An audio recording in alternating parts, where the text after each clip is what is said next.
I don't know why I laughed. Like, ooh.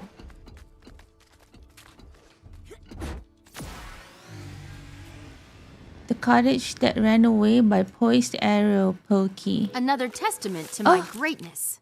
Pen by Poky. Achievement.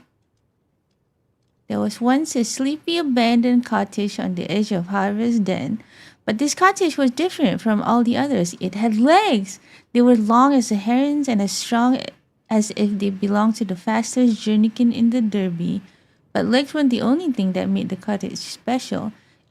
It also snored. Long and loud into the night, some Bearkin neighbors complained that the cottage kept them awake all night. Between its thunderous snores and the coughs of smoke that wheezed from its chimney, the village Bearkin were fed up with all the noise. One morning, the neighbors knocked on the cottage door, or at least they tried to, but the cottage stood so tall on its leg that nobody could reach the front stoop. A few Bearkin tried climbing the legs, but the cottage was ticklish. It shook so mightily with laughter that the Bearkin could hardly make it a few claw lengths out without falling off. So the Bearkin got a new idea. They tossed stones at the cottage door, trying to make knocking sounds.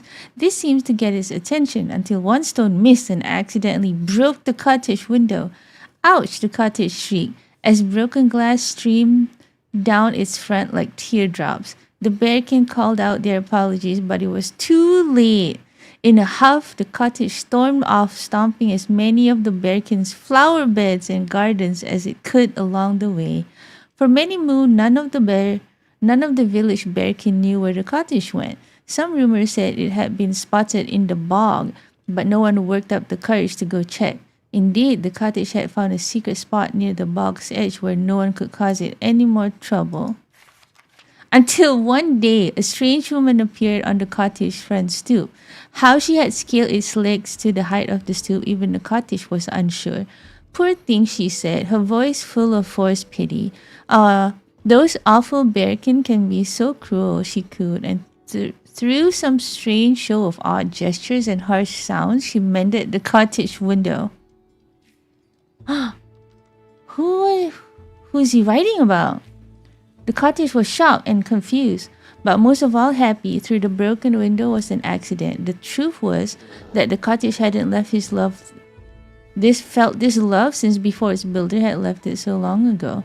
In a tremendous whoosh of warm, dusty air, the cottage swung open its door, welcoming the woman inside. A bit dusty, but you'll do quite nicely for my needs here in the bog. Yes, quite nicely. She smiled a sour smile, then shut the door behind her with a surprising gentleness. From then on, she oft made herself at home in the cottage.